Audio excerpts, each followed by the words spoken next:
Oh, yeah. Coming to you live from the Cross Country Mortgage Campus in Berea, Ohio. This is Cleveland Browns Daily on 850 ESPN Cleveland. All right, let's do it live on a Tuesday edition of the program. Merely Beau and the Great Z here for the next couple of hours, my friend. It all got real as I pulled in today. Yesterday I was on assignment, and I pulled in today, and I saw like the signs for patrons and various boosters and media for parking. We're like a week from camp. Is this real? We got to make sure we get our parking situation sorted out before. I'm sure yours. Get this camp. Definitely. You're like a big L luminary now. You got to get like the Deke treatment. Hardly. Just drive up to the front door and get out. That's how he. I love that. We get a memo 2 days in, and I should just call it the Zegura rule, because Zegura occasionally will take liberties on the parking. I don't blame him.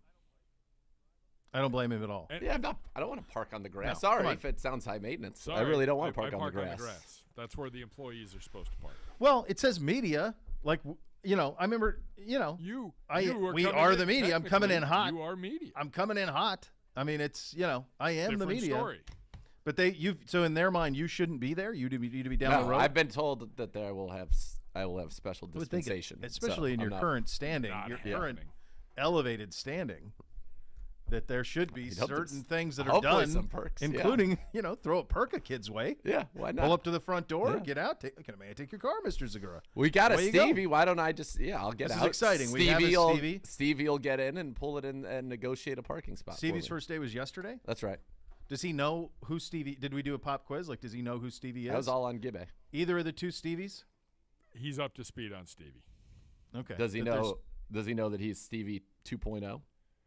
No, he does not know that. There was a previous Stevie. Yeah. Who's gone on to great things, by the way. His ID badge hangs on the wall. The work ethic on right the original was letters stunning. ABC. Stunning. And he's a news director now, a sports director, isn't he? A sports director. I don't know I feel like he's a sports on-camera guy. I think is he bossing a station around in North Dakota? Yeah, how many people are in the employ of the station? I'm sure it's a springboard to bigger things. It is. Well, that's what you do in that business. Like you go to those places, pay your dues, and then bounce around. All right, let's talk about this. All right, so he's in a green. It's a green Air Max 1. Now he's hitting a gritty. And what are we doing? He looks refreshed. All right, he does look like he's really bouncing around. Refreshed. I think he's had a great summer. He's been off for about 9 weeks. Ahoy. He just walked in here with the fantastic. So that appears to be the official shoe of the Luminary. Is the Air Force One? Yeah. In various incarnations of orange and brown. Yeah, sweet orange on that. That is a Tennessee orange on that one. Yeah, that's right. I'd agree with that. Yeah, I have the ones that are the pecan. I have those in pecan. Yeah, and then there was another one that is a burnt orange, a really dark orange. It almost comes across red, but nay, is not.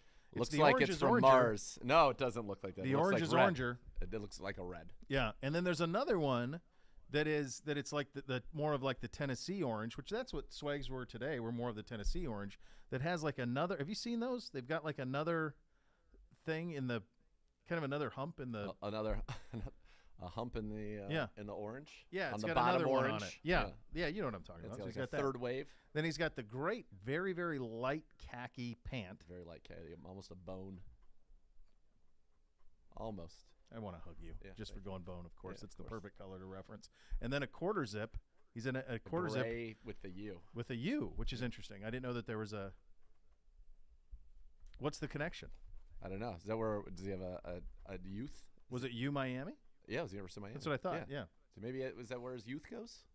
The Utes it's in play. Yeah. Boy, that's where I'd go if I was Swag's kid. Yeah. Straight down to Coral Gables. Now you got Zoe as like the czar of football down there. Yeah, it's a pretty great win place for everybody. Yeah, really does. Sounds great. All right, very good. So, how did Stevie do in day one? Excellent. Made his on-air debut. Did a good job. Did a good job. Yeah. Okay. Does he know who Stevie Janowski is? Do you know who Stevie Janowski is? No. Ouch. All right. Here's your homework assignment from your Uncle Beau, Stevie. Between now and the start of camp, you need to watch Eastbound and Down. Yep. Now, it's on HBO Max. When we say you're Stevie, at no means are we comparing you to the various things that Stevie Janowski does. In no way or that. His mannerisms or perhaps anything, even or his look, aptitude. or his appearance, or his aptitude, or anything. None of that. What we want, ideally, out of a Stevie is the loyalty. The devotion. And the devotion. and that Stevie and Janowski the has. servitude. That's right. That's what you're looking for. The desire to make us better the way that Stevie wanted to make Kenny Powers better. That's right. Was willing to do whatever anything to lift Kenny. Yeah. That's really what that comes from. Should he skip like Mexico? No. It's a little dark. It's a little dark. I think it's for Stevie. Well, I don't. Again, he's not Stevie. I know. It's just the devotion. It's the love. Mexico is where he becomes La Flama Blanca. It's great for Kenny. Unbelievable. He's so mad at them. Remember? He's so mad. Had no interest in them being that. Yeah. Didn't want to do that at all. His color was black. I would also like once he does watch this, I would like your Mount Rushmore of the 4 best characters in Eastbound and Down, Kenny Powers excluded. Obviously, he's on it. I mean, he would be. So take him out of it. I want the Mount Rushmore of his 4 other best characters from Eastbound and Down.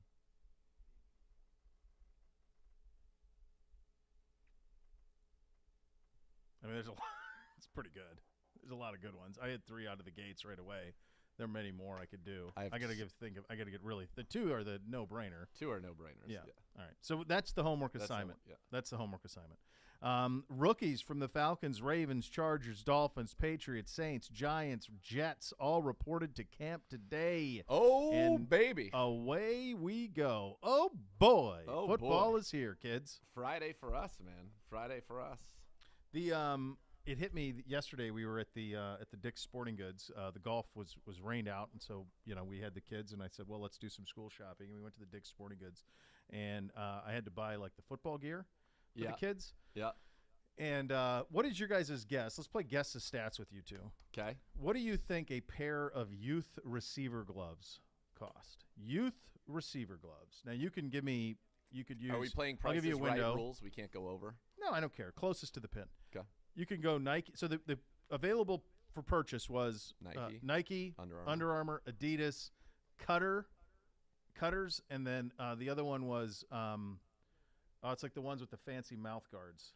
You know those crazy mouth guards that you see the people wear that have like the wheel. No, nothing. I can't think of the name of it. One other one that was in the Cutter realm though, like it was. Okay. So those were the 5 brands that were available at the Dick's Sporting Goods. Youth football gloves. Give me your best guess on the price of youth football gloves. I'm going to say a solid $52. Z?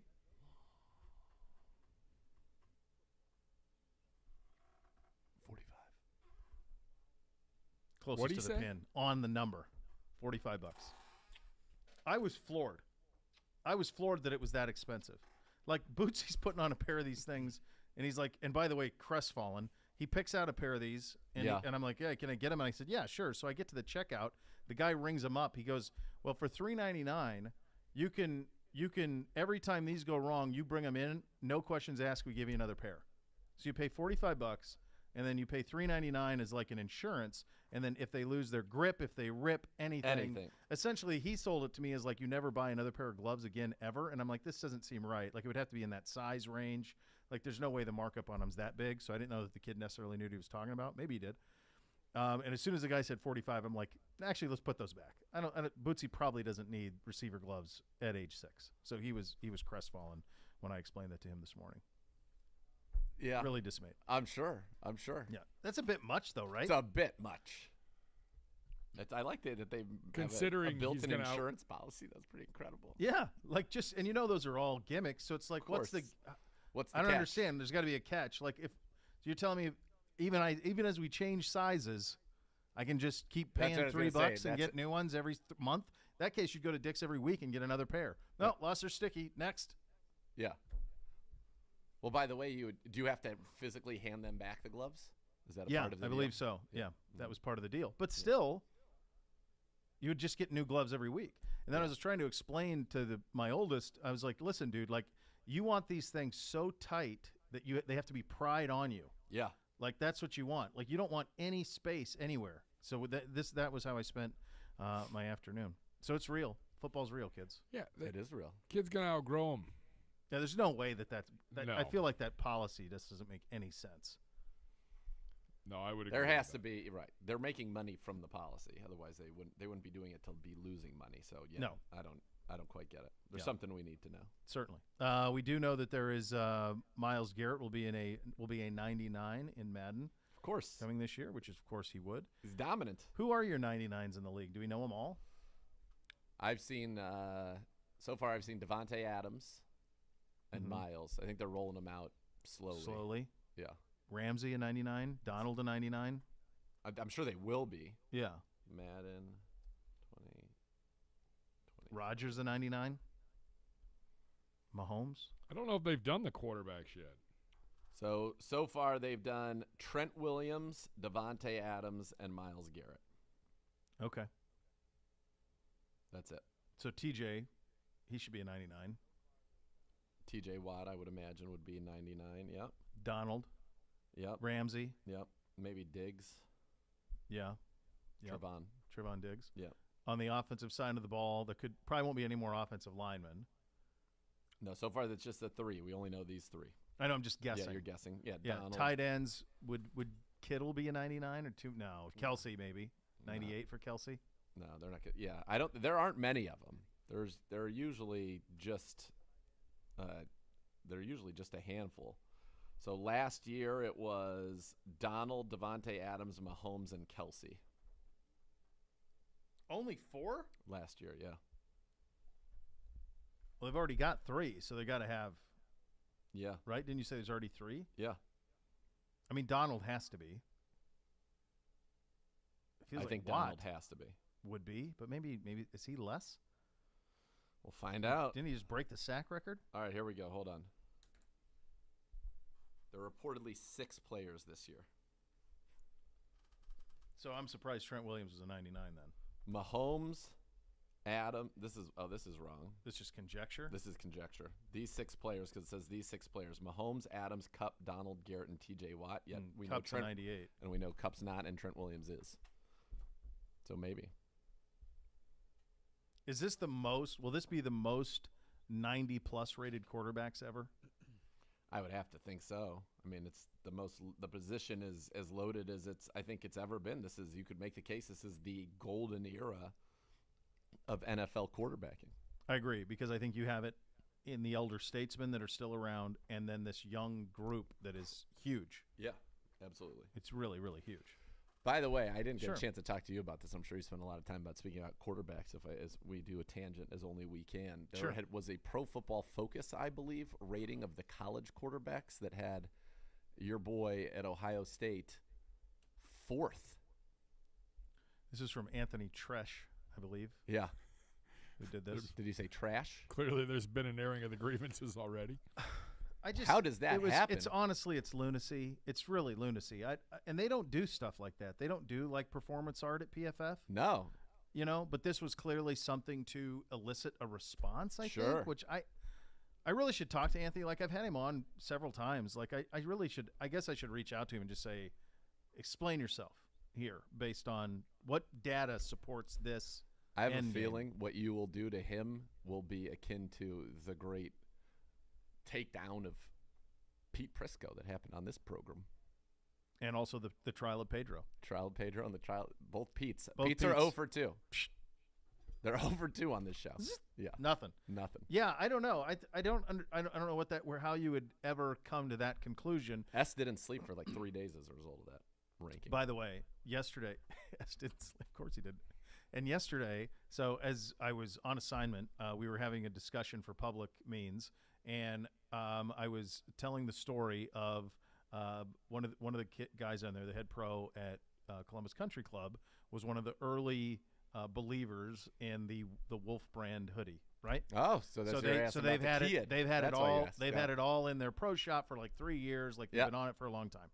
And I said, well, I'm relatively new to it, and honestly, I was put onto it because of the PGA Championship, and I thought, what is this? What is he into? And then I saw some of the fabrics. I like that. I like how smooth that is. So and they're not paying us. That's why we're not mentioning the name. You want to compensate? Send us some gear. Fine. We'll just give you all the names. Absolutely.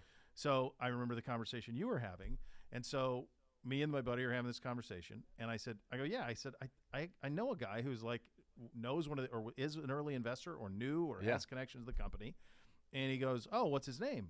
Or he goes, do you know his name? And I go, well, yeah. The kid. And then I went, actually, I don't.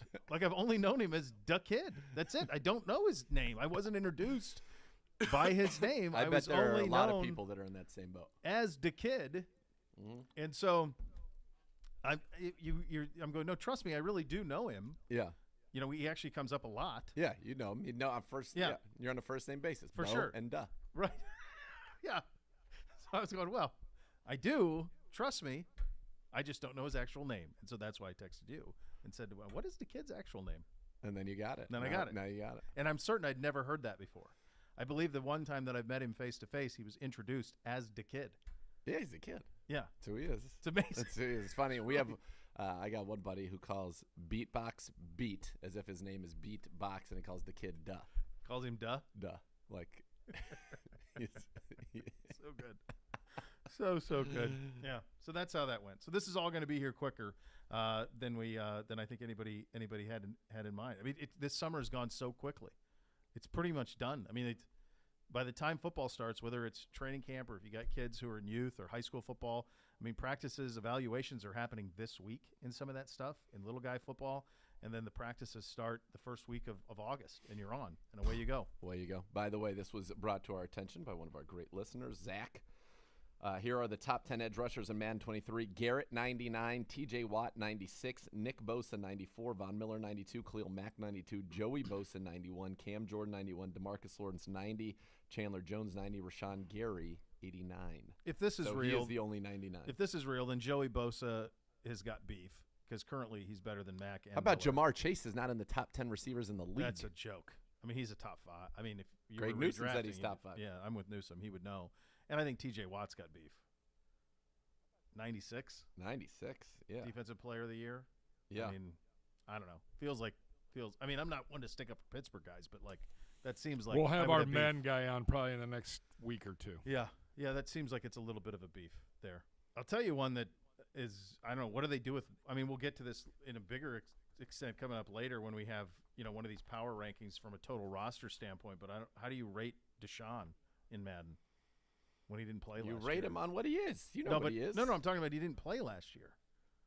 I bet he takes a hit for that, just as I think we take a hit on a roster ranking because of the uncertainty surrounding him, I think all of those things are pretty real on that front. Yeah. So, all right, we got a lot of fun on the program today. We'll go around the sports world coming up next. Training camp preview, defensive end and defensive tackles. We get into that coming up here in about 20 minutes from now. Rob Demansky, Green Bay on the Packers, 10 most intriguing teams heading into training camp. He will join us from ESPN's Packers. He covers the Packers for ESPN. An interesting historical comparison for your boy Joe Cool. And a little bit of power ranking from a roster standpoint. Where are we and why is that happening from a ranking standpoint? We're off and running on a Tuesday edition, Cleveland Browns Daily 850 ESPN Cleveland. You're down.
My friends at Renew Home Exteriors, where beautifying and protecting your home is their passion. Upgrade the look of your home and create a high return on investment with new siding for Renew Home Exteriors, ranging in every architectural style and over 50 colors.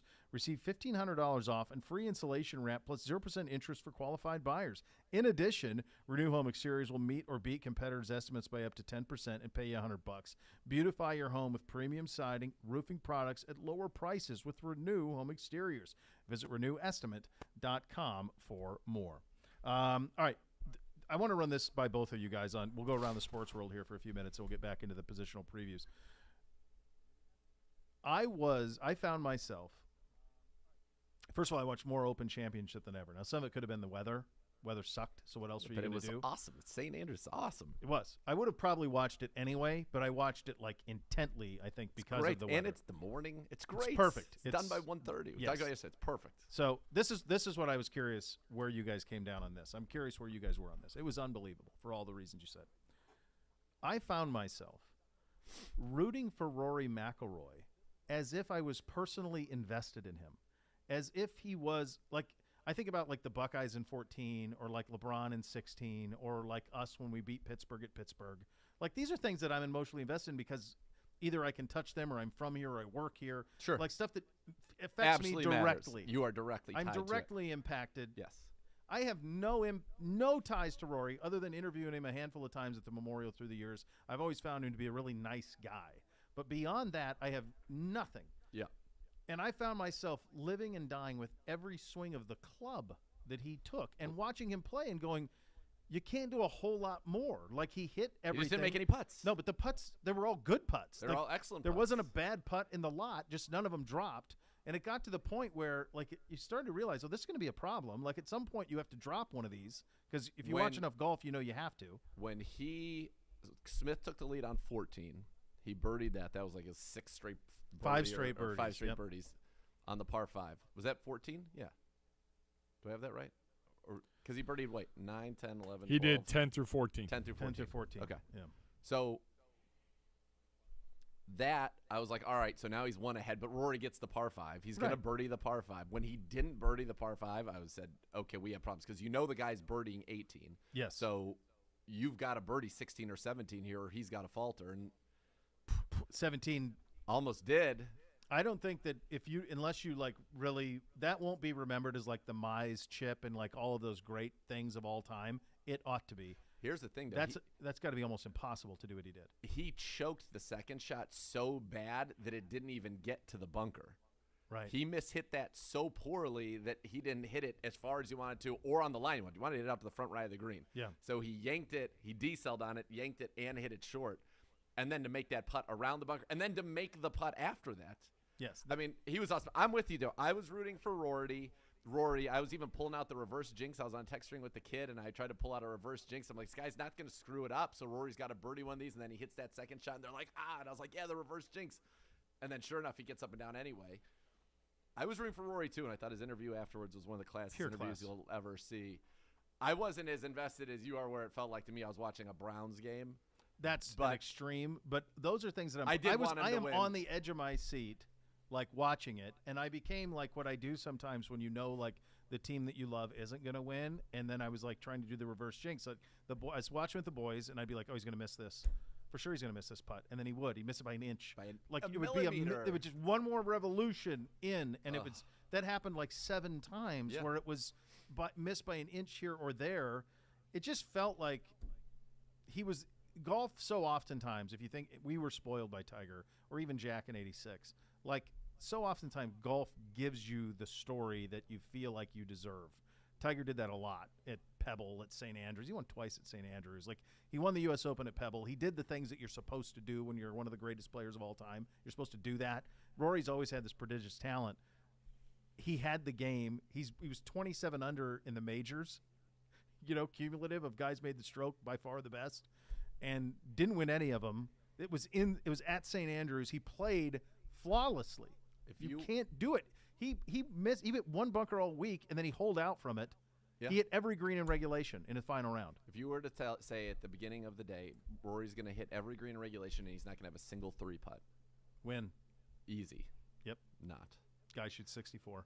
My gosh, 30 on the back. Like, Rory didn't lose it. No, for Cam sure. Smith won it, and it was fascinating to watch, but just – and that's one of the things I complain about this sometimes in my own golfing life. Like, I think the fact that – and it's about getting the ball in the hole. I totally get that, but it's amazing how much putting can matter when, to me, like, the hard thing is to hit it 340 with a cut when you have to do it right down the middle of the fairway and then hit your iron where you did. And now he hit a couple of those chips he didn't hit well. He doesn't get up and down from off the green on the par 5, and Cam Smith would have. And that's the thing I said yesterday. You go – I've been at those places. You put the ball down where he was on 17 and on 18, and you could give most people 10 tries from both spots to make a combined score of 4, and they're not going to do it. Like, what he did was so good. The putt on 18 was insanely good. It was crazy. He was he made the putting everything. was unbelievable, yeah. And my Bader was like, it's because he hit all these close shots. I'm like, Dad, most of those putts he was making were between 12 and 25 feet. Yeah. And they weren't 5-footers. No, they were just Drano. Yes, he drilled them all. It reminded me a little bit of kind of like Josh Allen in Kansas City, against Kansas City. Just in the zone. And Mahomes just got one more chance. Yeah. Allen played perfectly. What more could he have done? And that's what I felt with Rory. Like, yeah, he could have, make 2 of those putts, right? Because he certainly would have made birdie on 18 had he played it the way he was going to play it. Was trying to play it's unfortunate he mishit that driver because you saw an eagle was possible because the guy right in front of us. Right in front of him did it. Yeah. So what did he do? He just didn't hit it? He just didn't hit it pure. Just didn't hit it pure. Left. Yeah. He had plenty. He has the distance. For sure. Yeah. And then you got to try and chip it in. By the way, one of the TV presenters from BBC went out. Was a professional player. Went out and hit it and made it. The chip on 18 that Rory tried to make, she went out and made it. Made the chip. What? Pretty crazy. How did I'll she find get the video to do that? Well, you didn't see afterwards what happened? No. After I watched it was his over, interview and that was it. So after it was over, St. Andrews became a park.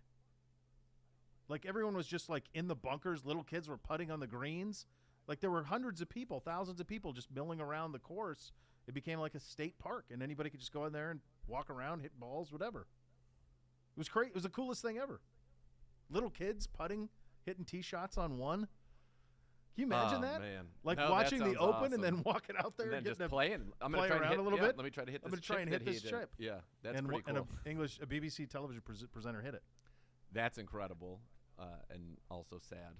Yeah, to hear that happened.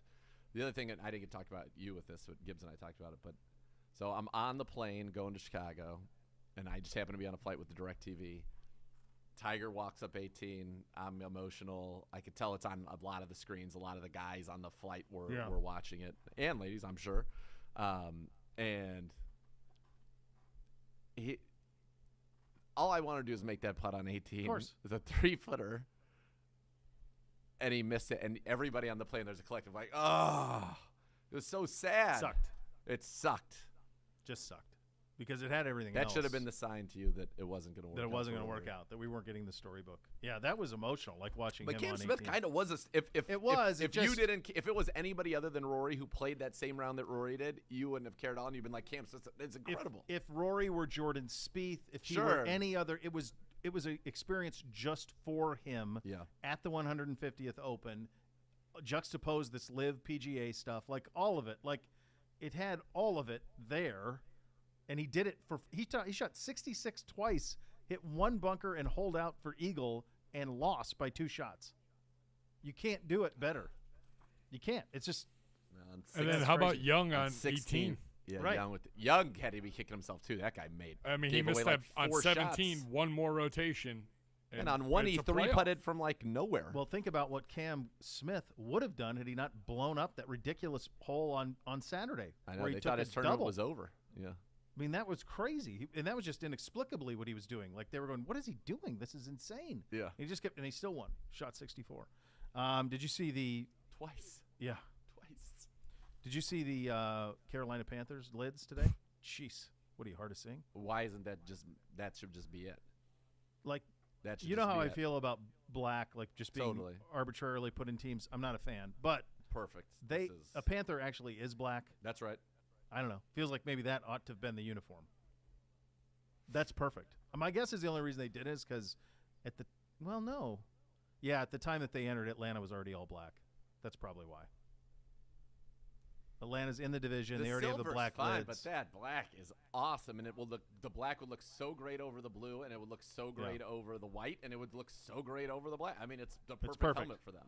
It's what they should be. They're Let the the Falcons, one team. The Falcons should go back to red, with a black alternate when they wear the Jeff Georges. Agreed.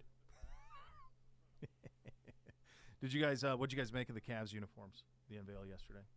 I like them. I thought they were clean. I kind of like the shorts with a little bit of a logo on the short. You don't see that very often, so I like that. I like the homage to the old logo with the ball going through the hoop on the whites with the red lettering. I think I like the black one as well. I think they're pretty solid. The only thing I don't understand is why they have two C's fonts on the uniform. The different fonts. It just does, I don't understand that. Like it is. They are really clean. I think the white one's the best one, and then the black, and then the wine one is probably the least interesting to me. But the other two are both good. Yeah. But it's just strange to me that they have two different C fonts. Like usually you like that to be aligned. Just one. I saw that. That was your Twitter comment. Why two C's? I don't understand that part of it. That's it. All right, this from college football. Notre Dame would remain independent if it can earn at least $75 million annually in media rights revenue from current broadcast partner NBC. The Fighting Irish deal with the network is set to expire in 2025. Can they get that kind of a deal? They're asking NBC to give them 5 times what they're making. So right now it's around $15 million. It will escalate to around 22. So they need NBC to just arbitrarily give them $75 million to do it.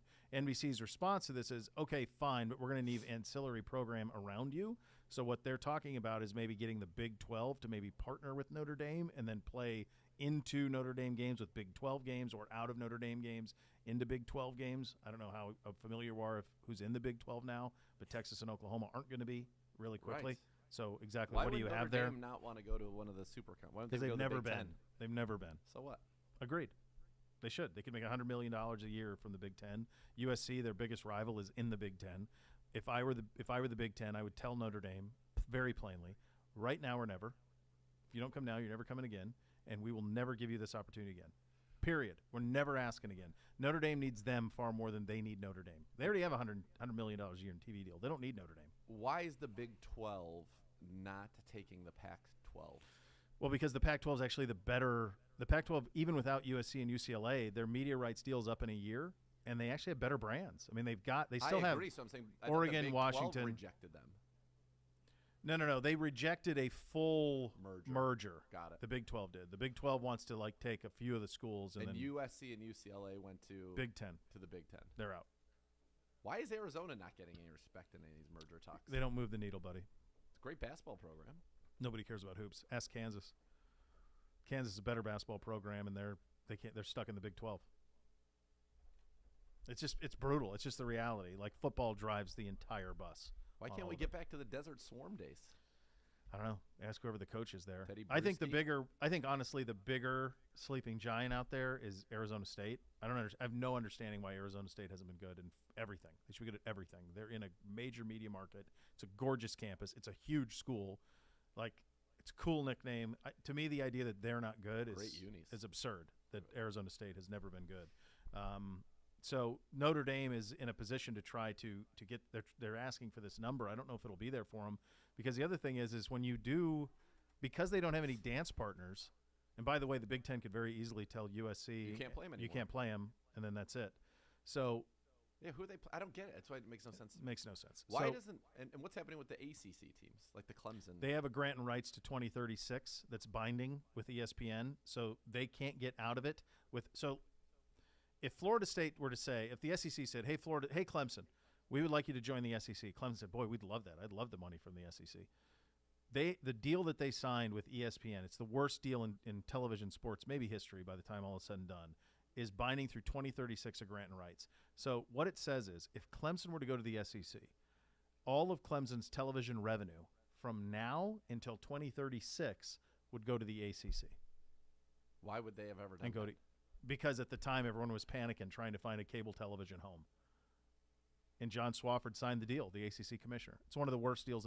To do it that far out is one of the dumbest things you could ever do.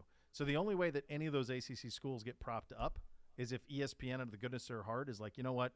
This is a ridiculous deal. I understand you guys can't compete making $32 million a year in television deals while your rivals in your own state are making $100 million.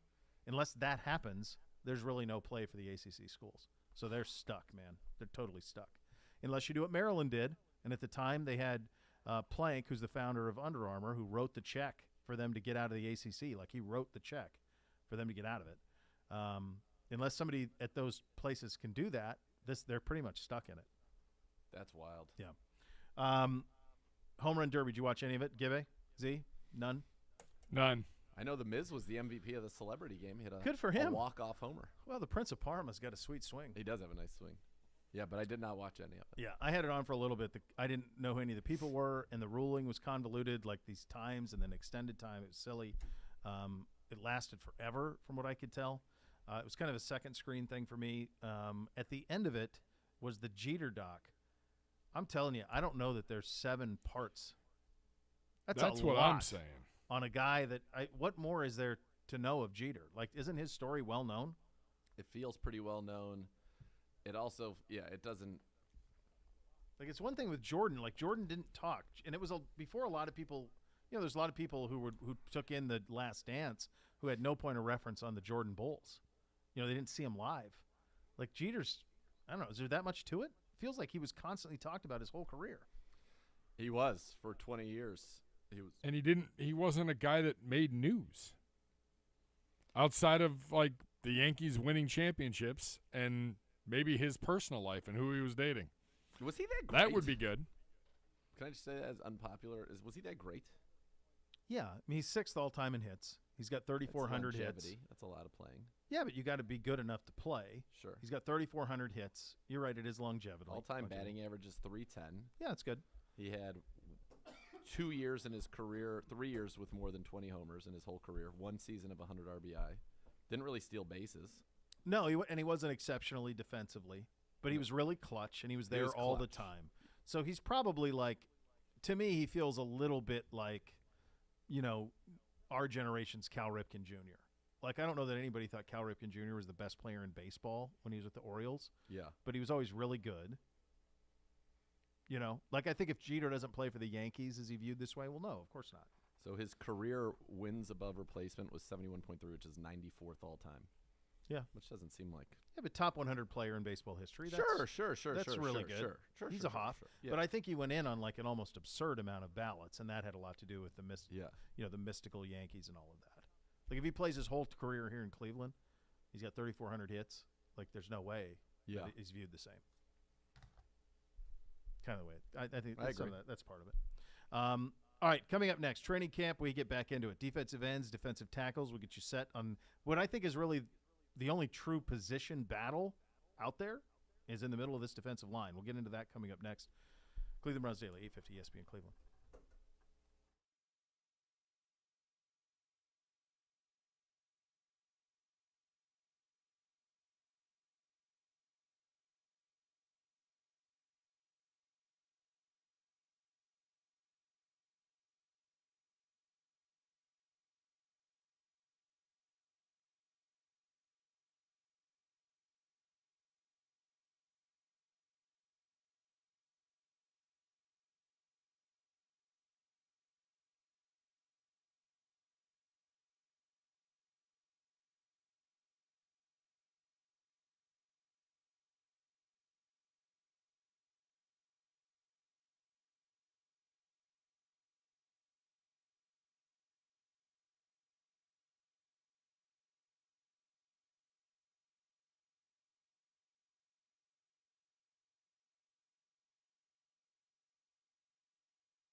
injuries, call 1-800-ELK-OHIO for a free case review. Elk & Elk's a proud partner of your Cleveland Browns. Training camp position previews continue on the defensive line, my friend.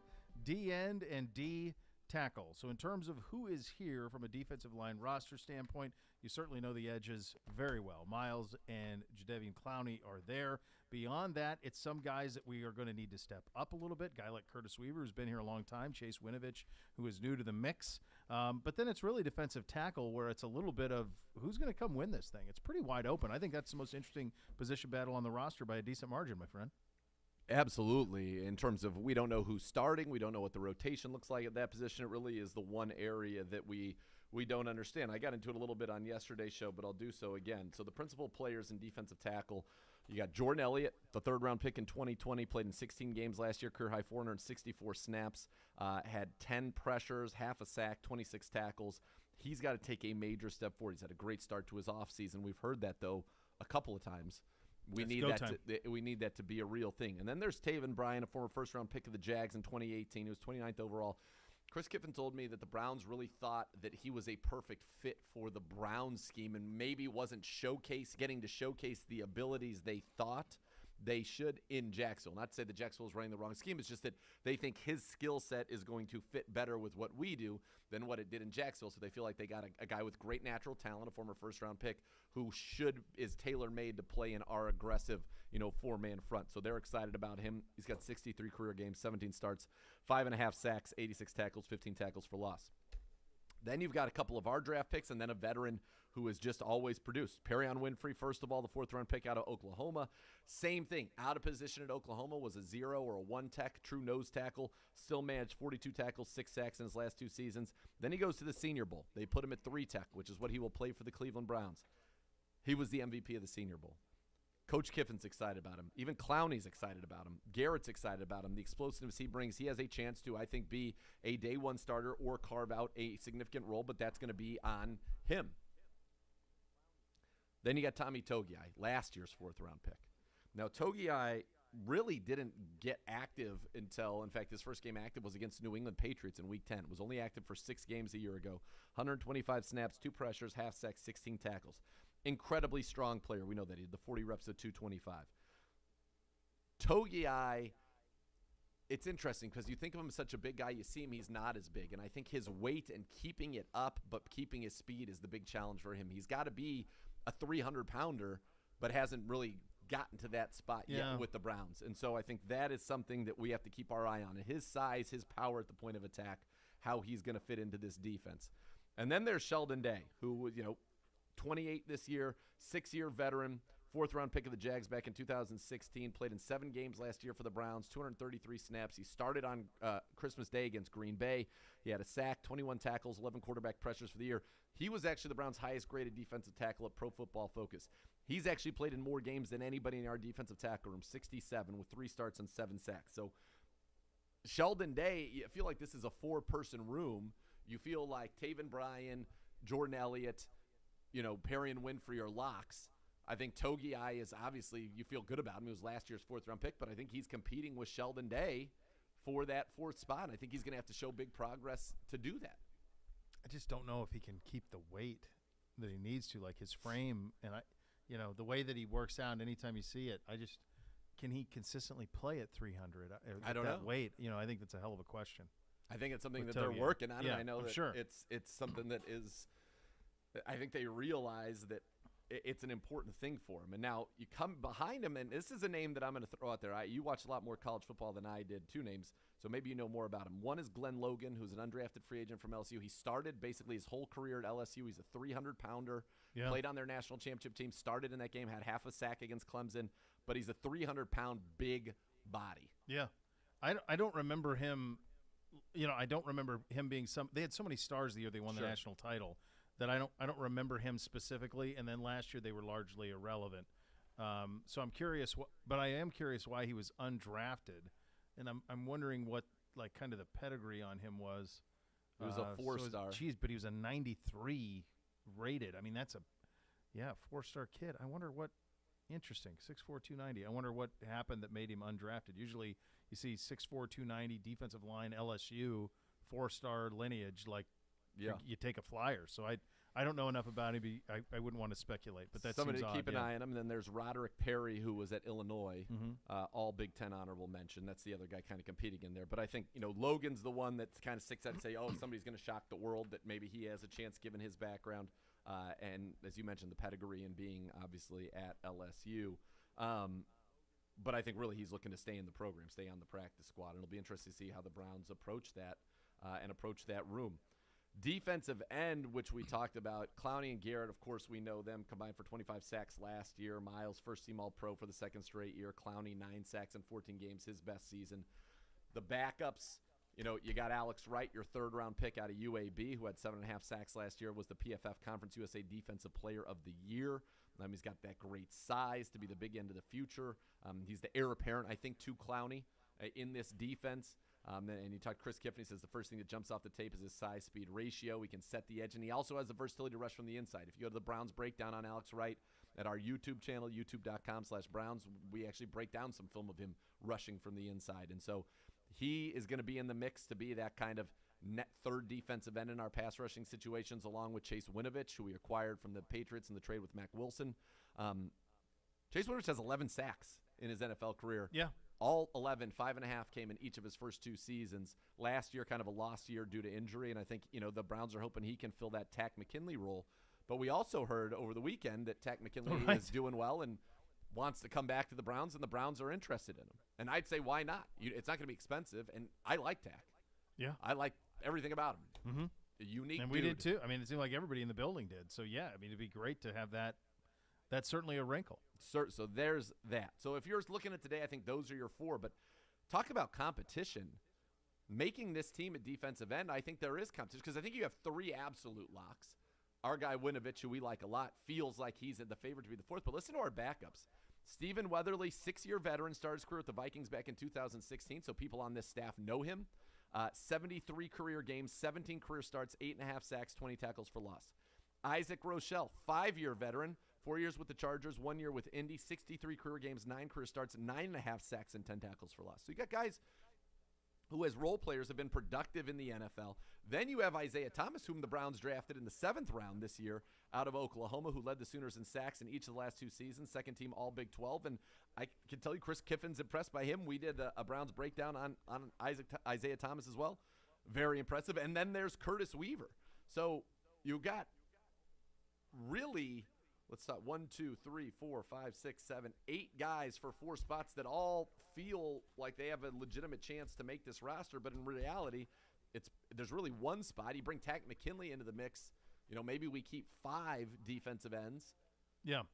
But that's a loaded room with real depth and real veteran depth of guys who have played in the league and stuck in the league. Listen, you stick around the NFL for 5 years, you're doing something right. Yeah, you do. And it's interesting. Like, I remember a year ago we were talking about Curtis Weaver, like making the step, transforming his body. We did that all the time. It's still in the notes. You just want, at some point, it's got to go. There's been bad luck and other things, but at some point, like, it feels like now or never. He's and he's very well liked in the building. He does work very hard. He made his NFL debut last year against Cincy in Week 18, 6 snaps, 1 quarterback pressure. So there's been limited exposure, but he's been in the system now, and he knows everybody here. It does feel like now or never, and you feel like he and Isaiah Thomas are kind of competing for 1 spot as the young developmental guy, right? So, yeah, it is kind of a now or never situation for a guy who was incredibly productive at Boise State. Incredibly productive. All right, let's get into the biggest questions per Gibby. What different combinations might we see this season under the return of Coach Chris Kiffin? I think it's going to be similar to what we did last year in the sense that your base is going to be Clowney and Garrett outside, 2 defensive tackles inside. Last year it was the Maliks. They're both gone. So now, Brian and Winfrey and Elliott and Togiai and Sheldon Day feel like they're in the mix.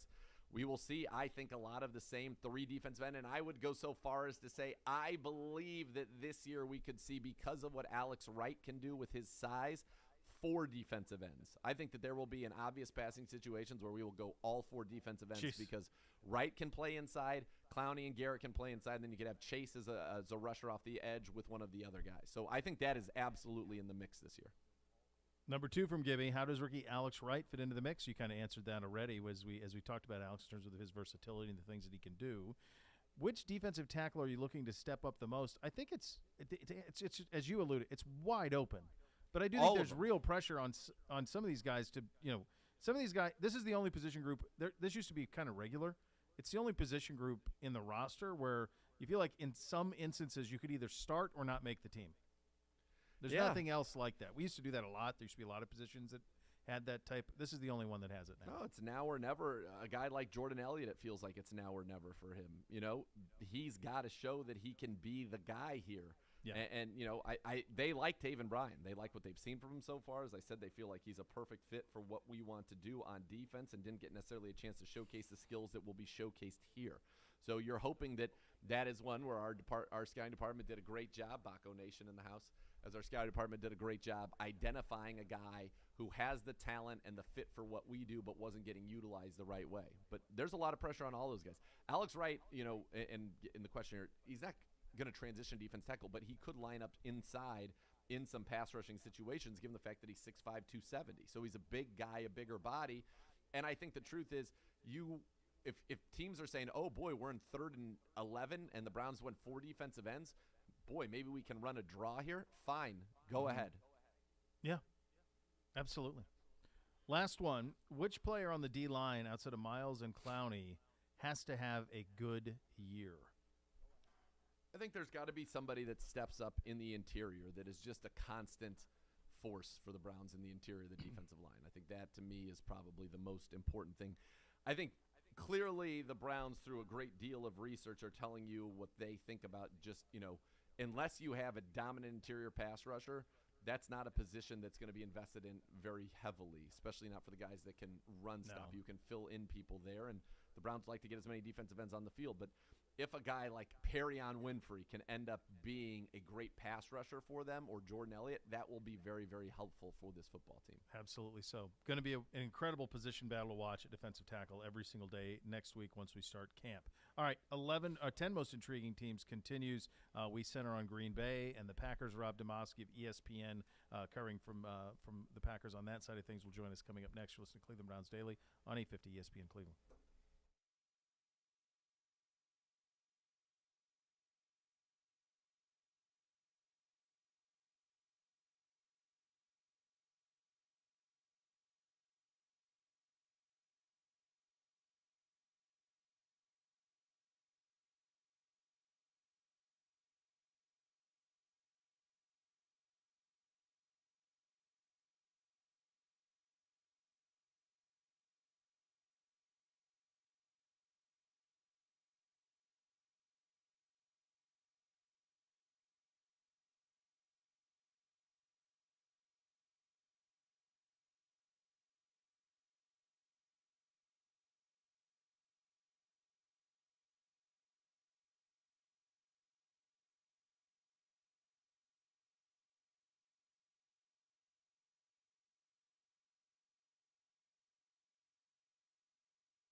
strategy. If you plan to make a move this season, they're going to have you covered at Howard Hanna. Every day is game day. Visit howardhanna.com/go Browns today. 10 most intriguing teams centers on the Green Bay Packers. And intriguing because when you think about the teams that are the most accomplished in the NFC from the last couple of years, be it the Bucs, the Rams, Super Bowl champions, obviously.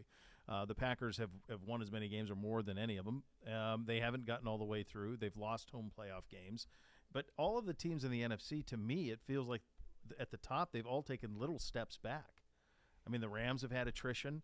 The Bucs have had attrition. The Packers have had attrition. Sure. Like, I don't even know necessarily. It feels like it'd be one of those three. But I don't even know who else kind of has who's ascending in the NFC. The Bucs, for the most part, though, are still pretty. No intact. Gronk. No Gronk. At some point, for now. At some point, Brady's got to be 45 years old. Like at some point, that you feel like at some point the that has Packers to receiving core looks different than it has looked at any time. I mean, you think about the fact that Davante Adams has been the leading receiver on the Packers every year since 2017. He's no longer on the football team.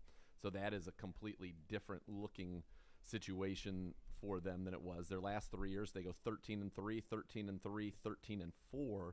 They won their division all 3 years, and yet they lose in the the NFC Championship in 19, NFC Championship in 20, and in the divisional round in 21. They haven't been to a Super Bowl since they won it in 2010. Which you never would have thought at that time. No. Let's get some perspective on the Packers. Sure. Rob Demovsky covers the Packers for ESPN. Rob, thank you so much for taking the time. We were talking about it juxtaposed to the AFC, which is just a snake pit of young ascending teams. You look around the NFC, and it's like, boy, it's the Bucs, the Packers, and the Rams. All of them feel like, I don't know that are any of them better than they were a year ago from an overall talent standpoint. But one of them's got to win it feels like. What is the feeling in Green Bay about the Packers this year heading into camp? Yeah, it's kind of weird. I heard you guys talking about just, their 13-win seasons. They're, 2 losses in the NFC Championship game, lost last year as the number 1 seed, home field advantage, didn't even get to the title game. It's almost like people here are like, who cares about the regular season because it hasn't gotten us anywhere. People are pretty sure, when you look at the NFC North and you got, Minnesota and Chicago with new regimes, Detroit is what they have been for a while. The NFC North is almost a foregone conclusion, but it's what you do with it afterwards, and they've got to somehow figure out what they need to do better to play better in January. And I mean, each one you look at them individually, and there's certainly different reasons that they failed. Special teams meltdowns. This past year, Aaron Rodgers playing poorly, which might be putting it kindly, in the game against San Francisco, and then previous years where it's been, defensive meltdowns where they just can't stop anybody. But somehow, some way, they've just got to figure out, we've got this recipe for success in the regular season. Why hasn't it translated to the postseason? And because of what you mentioned in the NFC, they're going to be back, right? Mm-hmm. They're going to be back in the tournament. It's just a matter of what they can do to get through it. When you mentioned that recipe, a lot of it was Aaron Rodgers to Davante Adams. Yeah. That is no longer on the menu. That is not a Packers special at this time. What do you make of this receiving core that has a completely new look, due in large part to the fact that Adams was a one-man wrecking crew and he no longer being a Packer? Yeah, interesting stat I was just actually looking at this from ESPN Stats and Information today. Adams was targeted on 31% of his pass routes. That's the highest rate of any receiver in the league. That's over the last 4 years. So it's not just 1 year, right? Like it's been this way for the last 4 or 5 years with this guy. Now the odd thing is, and this is really odd, that Adams has missed 7 games in the last 3 seasons since Matt LaFleur has been the coach. What do you think their record is in those 7 games?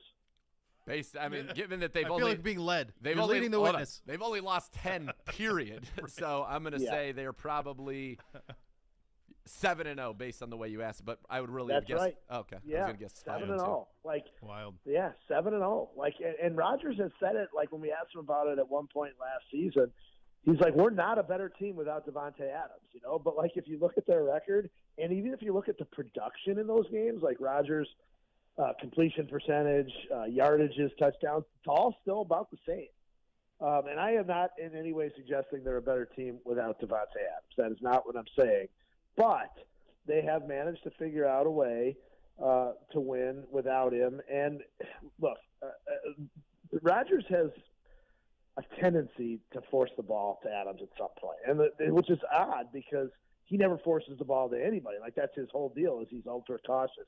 If you go back and look at the last play of the San Francisco game in the playoffs, he threw to Rodgers threw to Davante Adams in basically double coverage down the sideline.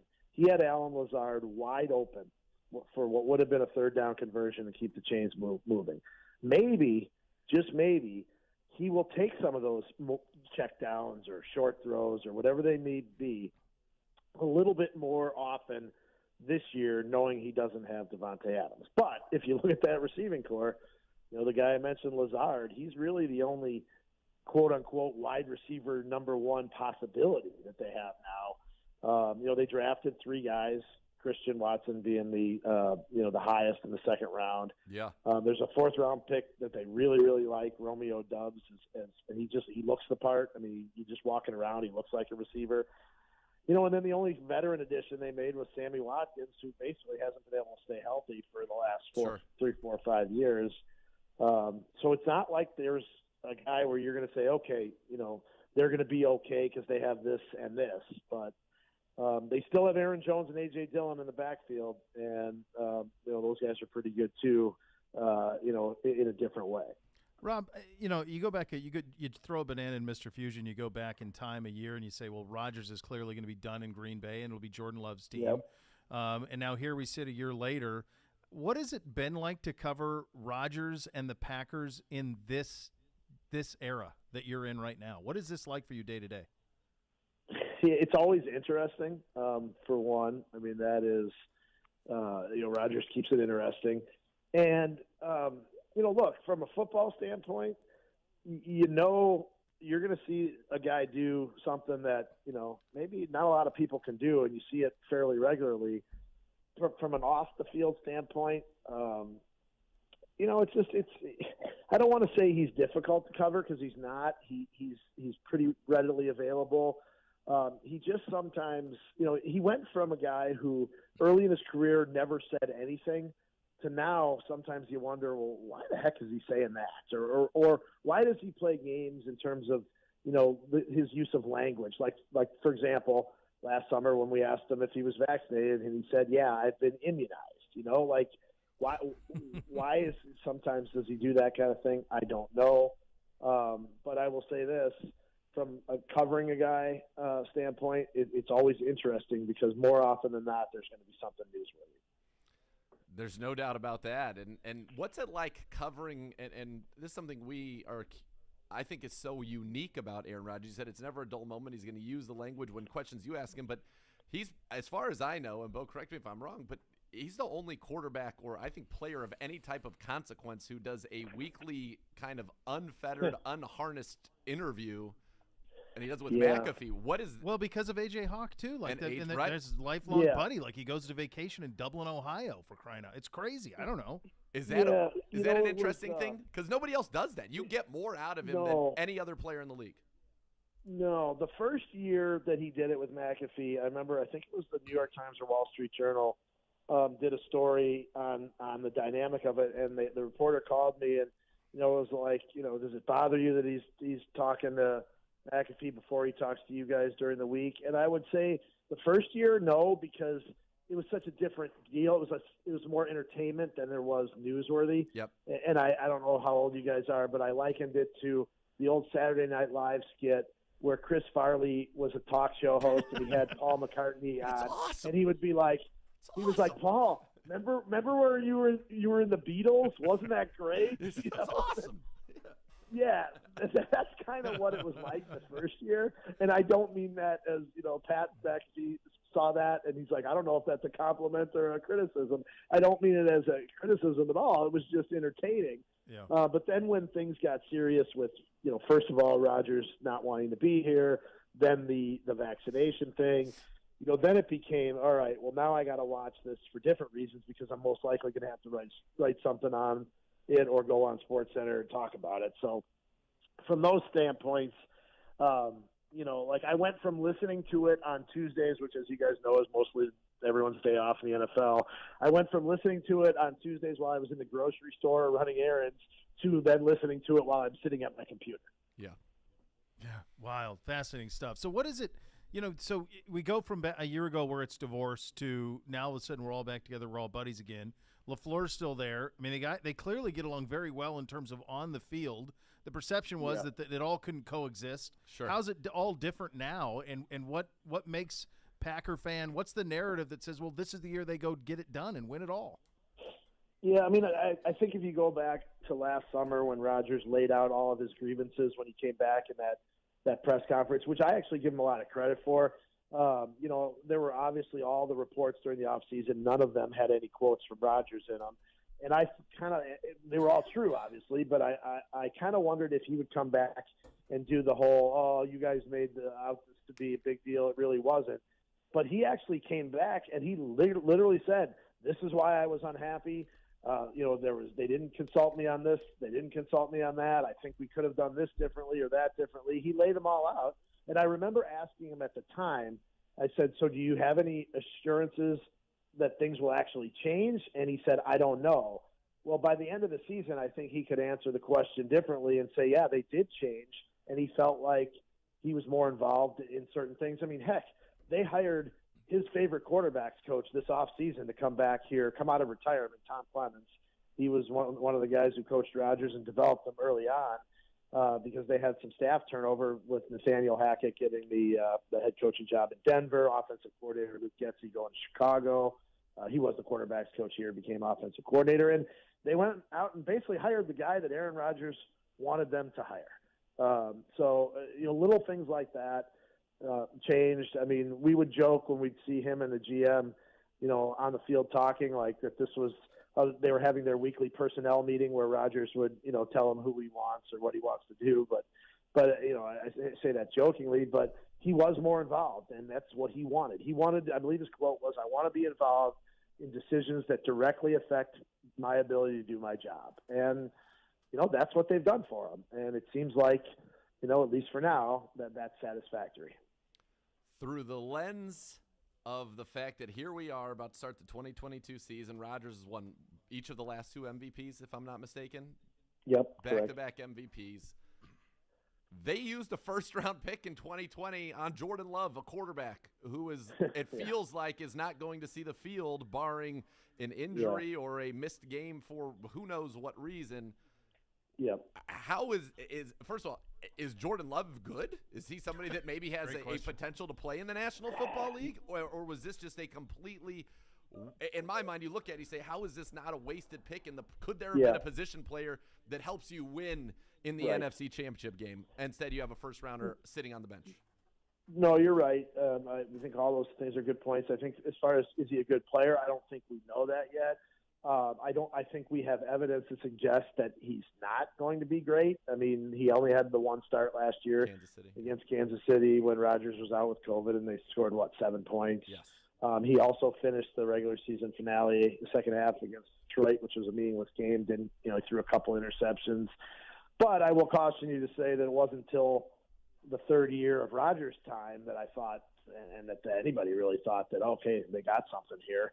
But, I mean, look, it's not looking great right now. The best thing for the Packers and for Jordan Love probably is for him to go out and play great this preseason, because Rodgers doesn't play preseason games, so he'll get a ton of time. If he lights it up in preseason and then either doesn't have to play in the regular season, or if he does, plays well, and then next March they can trade him. I mean, that's probably the best, and maybe they get a second or third or fourth round pick for him. That's probably the best case scenario, unless he does go out and play really well and Rodgers decides at the end of the year that this is it. I mean, he signed that 3-year extension, but even he said, he goes, look, that's what it says on paper. That doesn't necessarily mean that I'm going to be here that long. If Rodgers retires after this year and Love shows promise during his time this season, then he does get a shot at the successor. But, right now, all of those things are on the table for Jordan Love. And the most important thing is he's actually got to show that he can play. Otherwise, it probably is a wasted pick. Rob, I'll get you out of here on this one. Best case scenario this season and floor scenario. It all goes bad. How big is that gap? And paint me a picture of the best and worst case scenarios. Yeah, look, I think I wrote this when the schedule came out. I said I don't think they're going to win 13 games again this year like they have the past 3 years. I think they're going to win 14. I mean, their schedule it's not very difficult.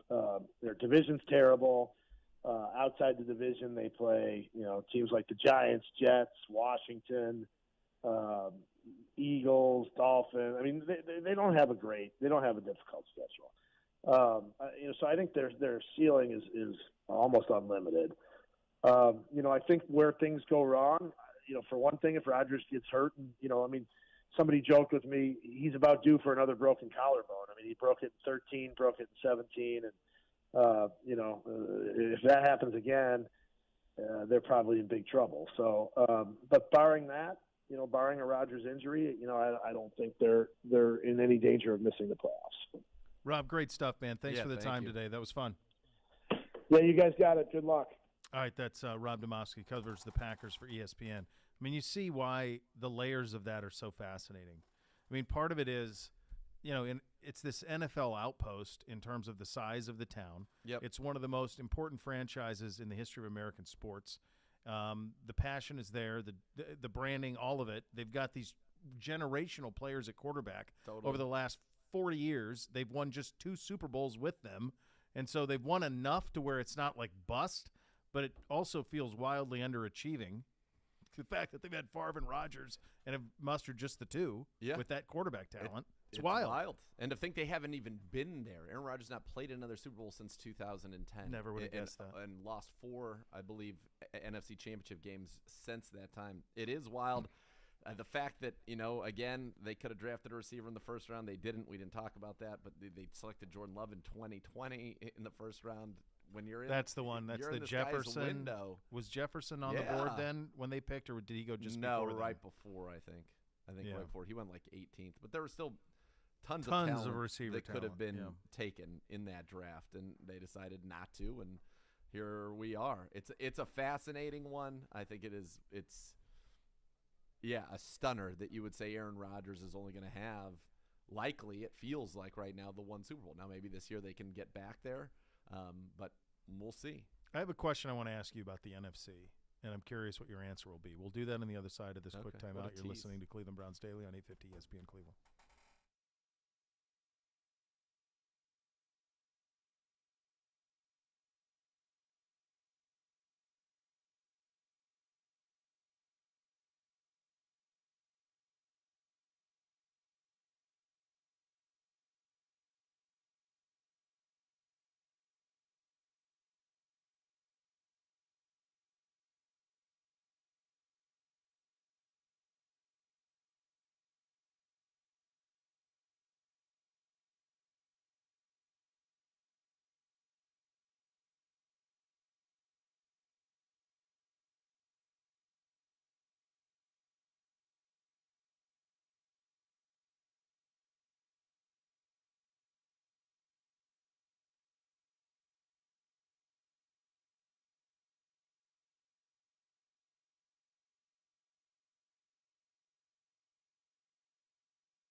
bathroom of your dreams. Why not transfer your current bathroom into a custom bath that'll feel like a spa? Let the Bath Authority make it a reality for you guys for about a day at a fraction of the cost of the competitors.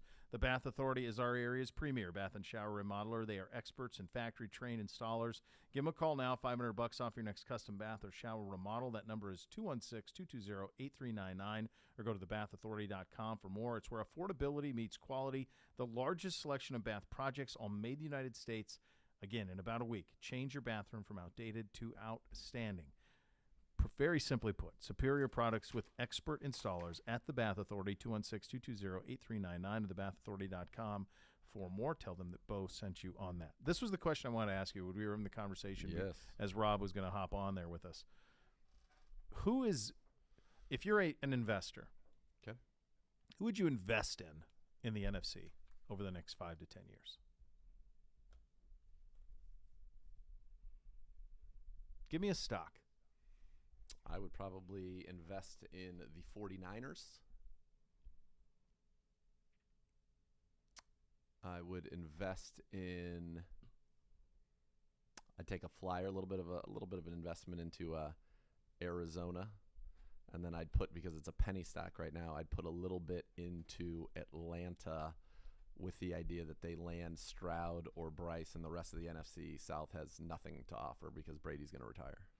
So the two that you went first are the first two that I thought of too. Like, I'd bet on just 49ers will run really well. Yep. And they seem to like Lance, but we haven't seen him. Sure. So it's a risky investment. Yes. There's nothing to lead us to believe that Trey Lance will be any sort of star or anything other than just, well, they're coached really well and they seem to draft well.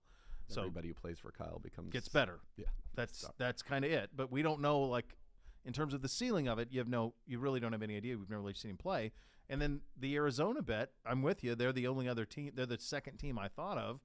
Those two are 1 and 1A. But you're also betting on an ownership group that's never really won anything. Or like they've coach. had or coaches or anything. Yeah, coach who's never won anything. Like, not the most stable of organizations. No. And then it's a flyer. Like, you like could my go, penny stock on Atlanta. Well, it's interesting because my penny stock might have been Seattle. For the same reasons, like because they have everything else just really bad. Land on a guy in a way they've won previously. Yeah. Who knows? Pete's getting old. But you look around the NFC. There's nothing there, man. No, there's nothing. There's really nobody in the NFC East. Dallas would be an overpriced stock anyway, so that's not one that I would want to invest in. I don't buy in the quarterback situation with Philly. Washington, and Washington has Giants. No. I mean, Giants. look, Philly would be the team that if I were taking a flyer in that division, that's who I'd be. It's a well-run organization. They've got good weapons, and if Jalen Hurts can progress, then they can be all right. In the South, I said Atlanta because I'm at Tampa at this point. Yeah, that would be a 1-year investment. You're hoping they win it. There's nothing that says for sure New Orleans is going to be great in any type of time frame. There's nothing that says Tampa, once Brady retires, is going to maintain its greatness because a lot of the players that came there to play with him will probably leave. Carolina doesn't feel like it's set up for success and might have a new head coach next year. And so that leaves Atlanta, which is likely to land perhaps a franchise-changing quarterback and over time would get there. The irony of what your question is that in the AFC, it would be impossible you'd want to invest in a ton of teams. 10. Yeah. You feel good about the future of 10 teams in the AFC. Yeah. Very, very good. Yeah, like you could talk yourself into, if you loved Fields, but I don't trust at all what's around him or what that organization's about. Like, the Lions aren't a bad call. I kind of keep coming back to them just because I think they have some nice pieces. Yeah. But the ceiling isn't high right now. I mean, but I think the floor has gone up on them. Minnesota feels like it's come and went. That's where I am on Dallas. Feels like the time they missed it. I think there was a window where they had all the offensive talent in the world. Dak got hurt, and so they weren't able to capitalize on it. But they don't have Amari Cooper anymore. And CeeDee Lamb's really good. Great. But they aren't as good offensive. Zeke isn't what he was 3 years ago. He's not even the best running back on their team. No. So it's like they're not a team to invest in. The Vikings I went over them a little bit. New Orleans is hanging on by a thread. I like the Vikings. But that's a ceiling that's there. Feels that way. But there was also – I am curious, though. They're a team that I would actually throw a little bit on because I'm curious with a better coach. Did you read all the stuff about how Zimmer undermined Cousins and was a crud to him and hated him? And meanwhile, the offenses was great 2 years in a row, and the defense really 3 years in a row, and the defense was terrible the last 2 years. Yeah. So I wonder with Kevin O'Connell's a smart guy. You got Kwesi over there. Like, do they end up running their organization better? And is that a team that, because once Rodgers decides to go, let's say Rodgers decides to go after this year, that division is wide open. Well, the crazy, I like Detroit a little bit more than Minnesota futures. Okay. That's assuming that Goff becomes right. Is good. If Goff can become Cousins, I like Detroit better than Minnesota too. Yeah, because the interesting thing about, like, if Rodgers does, here's the other thing about it. The other problem is the known commodities in the NFC, it sands through the hourglass. Oh my God. It's Rodgers in Green Bay.